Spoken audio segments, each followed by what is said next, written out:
You know, sometimes it's pretty easy to see the impact of a mental health problem on the individual, on the one. But the reality is that it circles out from there. That one person suffering impacts others in their circle, impacts their family, impacts their loved one, who then go out and impact the entire community. The suffering of the individual, the struggles of the individual are felt by the entire community.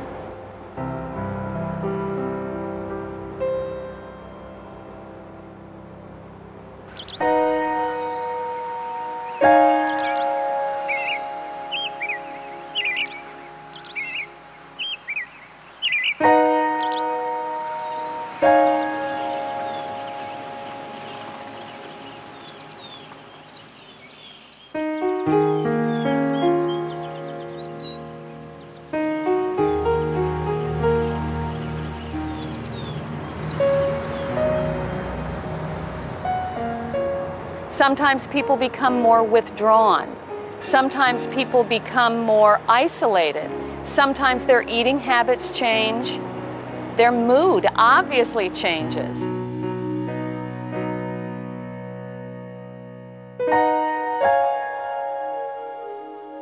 Mental illness is really no different than any other physical illness that we know in the world. It just happens to affect the mind and the personality. So to me, I compare it no differently than any other type of illness. Things like schizophrenia and the more chronic and persistent mental illnesses affect fewer people, and those that they affect are very profoundly affected. But in terms of society as a whole, you know, mood, anxiety disorders, those are the kinds of things that I think are more common and more treatable.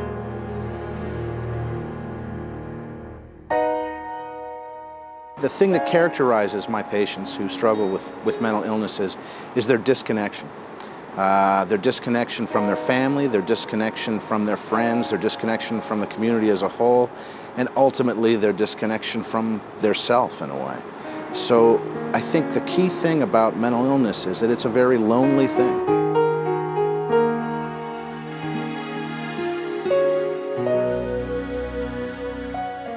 You know, obviously the ultimate impact of a mental illness is suicide. It is a very tragic ending to something that is very treatable.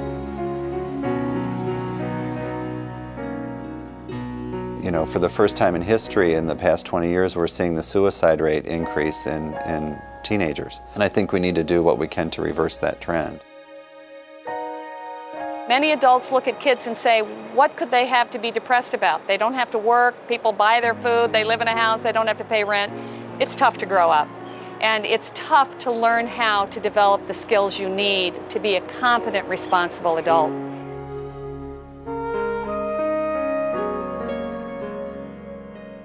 We have a number of students who would surprise people on the outside if they were to know what they live with and how they live at home. We're so lucky to have the opportunity to work through Vera French and have a school-based therapist on hand. I can't imagine what we would do anymore without the Vera French assistance. We are the community's resource for mental illness and mental health.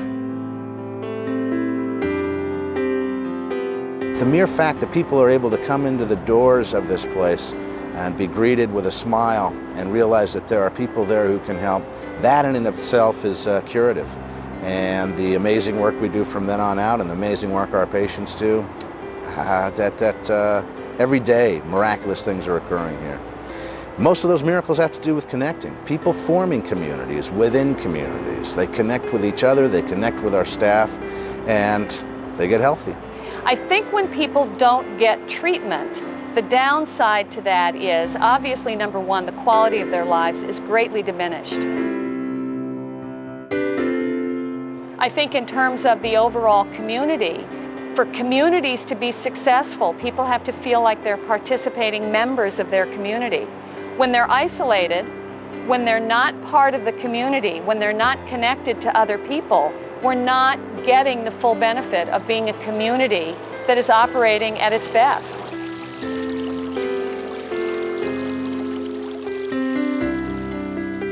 The community at large can be most helpful by saying, it's okay, we want to support you, we want to have you have help, because we know then that you're going to be a productive member of society.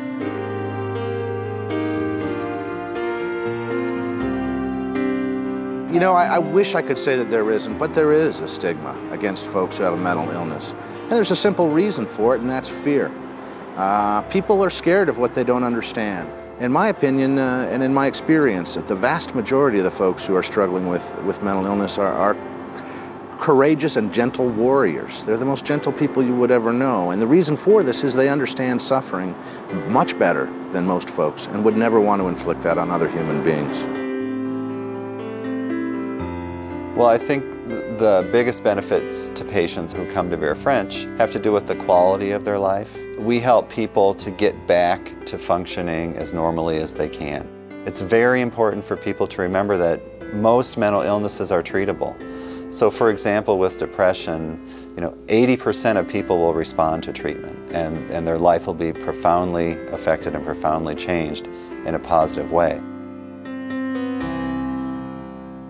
People can help by giving through the various ways that are available that we have. The other thing that they can do is be paying attention to the media and to the education process so that we can all have a better understanding going forward in our community, so when we come across mental illness, we recognize it, we understand it, and we know how to deal with it. I got a great job. Every day I get to come to work and be part of this epic struggle against this monstrous enemy. And there isn't a day that goes by that I don't feel lucky to be part of that struggle. I want the community to be part of that struggle too. I want them to get to feel how I feel every day. And the community can be a part of that, and the community can be a part of that by supporting us financially.